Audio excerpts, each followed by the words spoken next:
Give it up. Give up that war. You know, the war that you have to really fight is the war against yourself. You have to fight a war against yourself. Now, it's not easy to look in the mirror and to change your own life. It's hard as hell. You have to take responsibility. You have to learn new things. You have to feel uncomfortable. Good, because discomfort is how we grow. That's how we become strong. If you run away from discomfort and resistance your whole life, you will always be weak. And most people don't like being uncomfortable. If you don't want to be uncomfortable, please do not pursue success, because success is very uncomfortable feeling.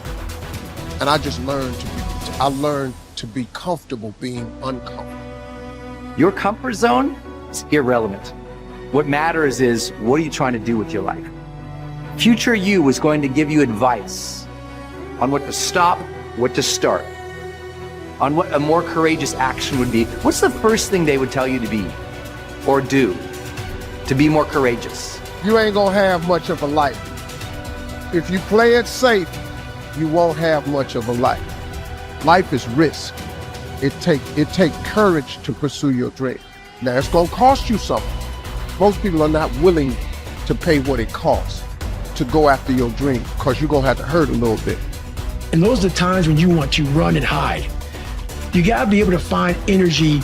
You gotta make up games, make up tricks, make up whatever you can to get to the next evolution of life. All successful people, if they fail by trying greatly, not by playing it safe and wishing and hoping that everything will work out all right in the future.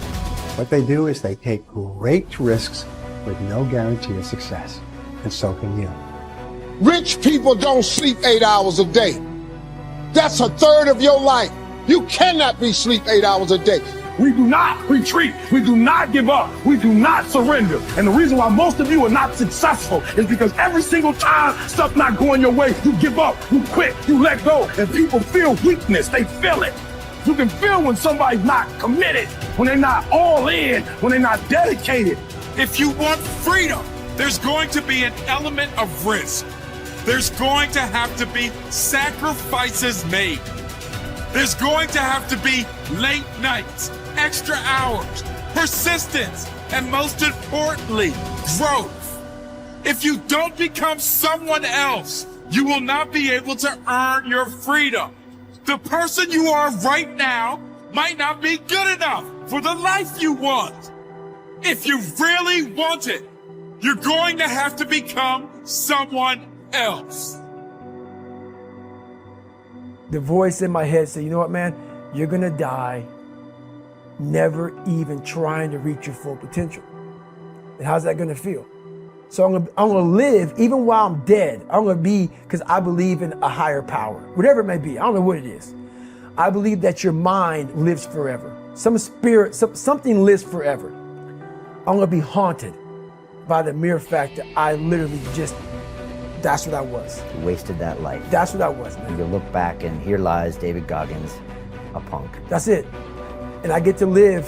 So whatever heaven or hell is, you're in hell the rest of your life. The rest of your life.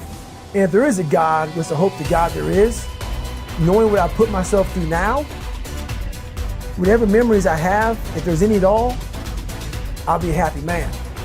But I knew that I was getting paid for this while I was living or while I was dead.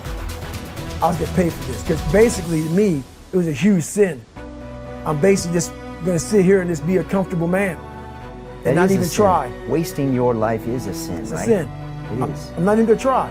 I want you to get over this notion that I find so annoying that so many people have, that success and power in life is dependent on something like genetics. Like some people are born with a larger brain, or they have wealthy parents who are able to send them to the right school, or it's all a matter of luck. What really makes people successful and powerful in life, and it's not just me saying this, I read hundreds of books on the subject, what makes people successful is their degree of motivation. I could repeat it 100 times, but it's true every time I say it. When you are motivated, when you feel yourself emotionally engaged in the subject, you learn faster. You learn what it takes somebody 10 years to learn, you can learn in 2 years.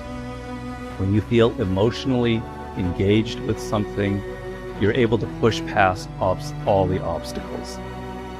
The sense that it's genetics or the size of our brain or our parents' money, you can't control any of that, obviously. And they can become kind of crutches for some people. But the amount of motivation you feel, the emotional connection you have to what you're studying or doing, that is something within your control. That is something you can choose to take. And it is, you're going to find people giving you all kinds of great advice about your careers, about where you should go, you know, your MBA, etc. But if there's one piece of advice that I think is more important than that, it is this idea of following these natural inclinations and creating your own career path and finding a way to engage the deepest motivating parts of your psyche. Unhappiness is simply the lack of progress toward a preset goal. If you're not making progress, see, that's when unhappiness sets in. But here's where happiness begins: making progressive progress. You don't have to arrive all at once. You don't have to have it immediately.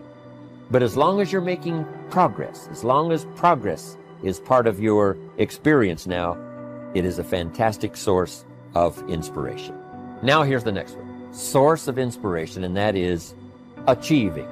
When you finally have arrived at that goal that you set. I want to have this much experience and be able to do this by 30 days from now, 60 days from now, 6 months from now. And finally, that 6 months passes, and there you are. Finally, the time passes, and you have it. Finally, the time passes, and the skill is now beginning to be polished, and it is so unique and effective. Achieving is an incredible source of inspiration. But here's what we notice. When you do achieve, whatever you set out in the beginning, where you decided and planned and you got started and you progressed, when you finally achieve, that achievement is not much more inspiration than when you decided. It's a different kind of inspiration. It's a different kind of feeling to having arrived. Knowing that you've got many other objectives to accomplish, many other places you want to go, things you want to do, the person you want to become. But at least I've got this one. You know, I've done this one.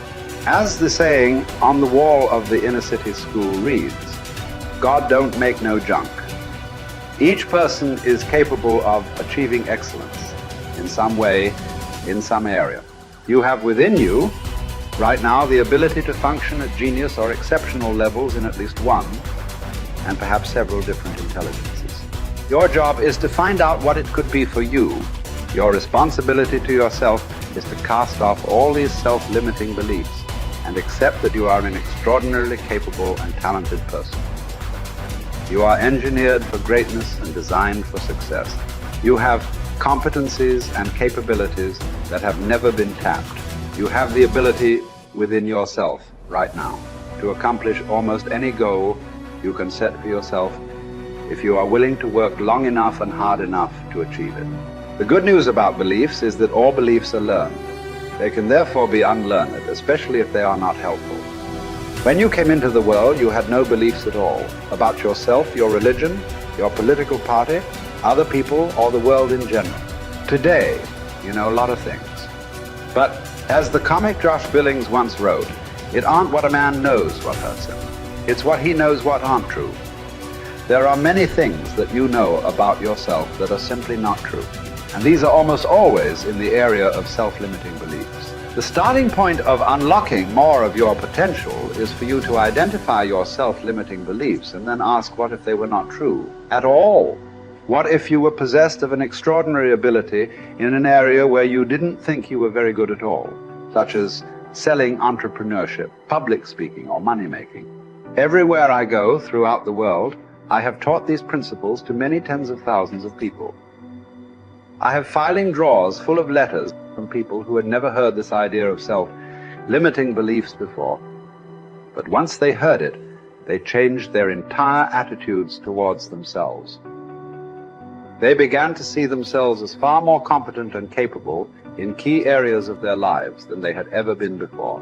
In no time at all, they began transforming their lives and changing their results. Their incomes doubled and tripled and quadrupled. Many of them became millionaires and multimillionaires. They went from the bottom of their companies to the top, from the worst performer in their sales forces to the highest earning person in their companies. After they changed their beliefs about themselves and their personal potentials, they learned new skills and took on new challenges. They set bigger goals and threw their whole hearts into achieving them.